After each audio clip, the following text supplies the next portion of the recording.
Hello everyone, this is the first lesson recording for IM2, May 20, 2021. So we are going to continue with our study of 3D solids.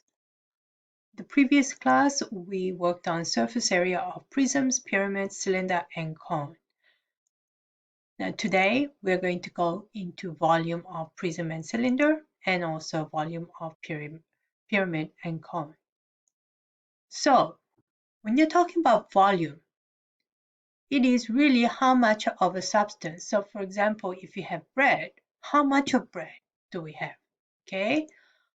Or if you have this chocolate, how much of chocolate do I get to eat? Or if I have jar of these jelly beans, how much of the jelly beans? Or how much of the popcorn? Or how much of the Pringles? Okay, so all these are one of my favorite things to munch on. And they are all, when you're talking about volume, you're really talking about how much do I get to eat or how much of it is there. So it's really talking about the volume of, in this case, a rectangular prism. What shape is this? Chocolate. It's a pyramid, and this is a hexagonal prism. This is a cone and a cylinder, okay? They all represent different 3D shape, and when we figure out the volume of it, we get to figure out how much we get to enjoy our favorite food. So for now, we're going to focus on rectangular prism, hexagonal prism, and cylinder because they all three have a similar pattern to it, and see if you can figure out what the pattern is. Then afterwards, we're going to be going on to pyramid and cone because they too have very distinct pattern. Let's start with volume of prism and cylinder. Think of a loaf of bread. Okay, so if I am asking you how much bread do you have here? Well, I know a lot of you know that volume is length times width times height. Okay, that's the volume that you have probably learned in middle school. And what is length? This could be considered the length, and width, it could be the other dimension of the bread, and finally the height could be considered the how long the bread loaf is. So see if you can break that up into sliced bread. Okay, here's my loaf of bread, but then I sliced it all up. So then I'm asking you how much bread is in each slice? Well, I can think of each slice being represented by this diagram here. Okay, and if I have a unit cube that looks like this, and I break up my slice of bread in terms of how many unit cubes do I get in one slice of bread, and it could be represented this way. Okay, so I have 1 unit height, it's the same height as the unit cube, and I have 1, 2, 3, 4, 5 of the cubes going across and 4 going backwards. Okay, so I have the width of 4 and I have the length of 5 units. So the volume of one slice is length times width. Why? Because the height is just 1 unit. Or when you're talking about volume, it is how many of these unit cubes can I get out of this one slice of bread. Okay, now we figured out that volume of one slice is L times width. And now think of the volume, total volume of the loaf. Okay, here we have many slices. Okay, and they all represent how many slices I might have. Okay, so here I have 1, 2, 3, 4, 5, 6, 7 slices of bread that makes up the whole loaf. So in this case, height is 7 units. So the volume of the whole loaf of bread is volume of one slice multiplied by number of slices, right? So that's volume of one slice is L times W, that's what we said. And then we just need to multiply by H, which is how many slices I have. So the volume of slice becomes L times W times H. So L times W times H. All right, so volume of prism and cylinder. So we know the volume is L times W times H. Let me rewrite this as volume is, what is L times W? Volume, that is same as the base of the shape, isn't it? This is a rectangular prism, and think of the base as being this end here and the two ends of the bread. Okay, so that's the base, the area of one base multiplied by the height.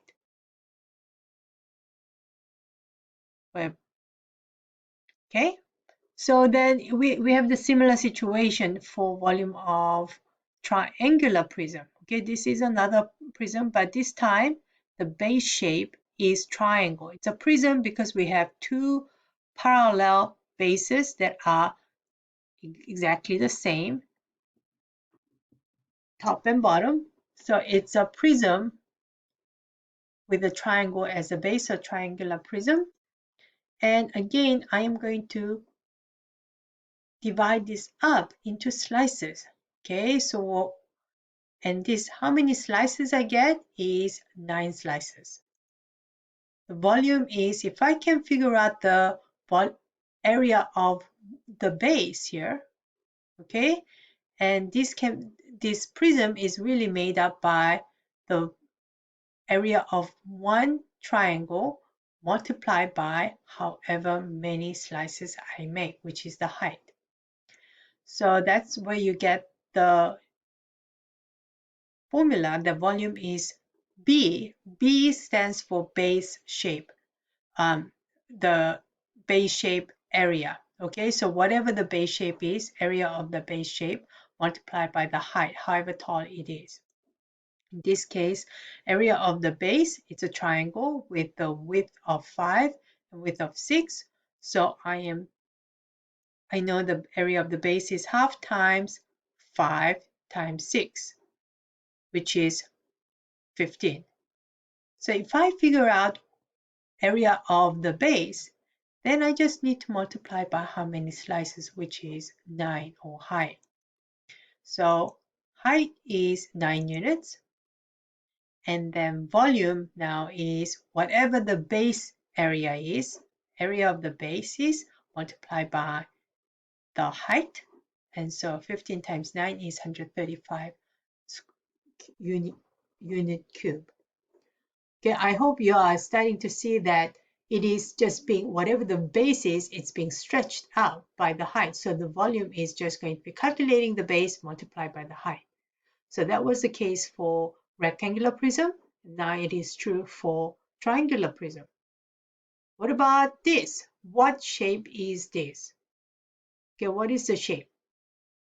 Hopefully you're telling me that this is a trapezoid prism, okay, or trapezoidal prism to be more exact.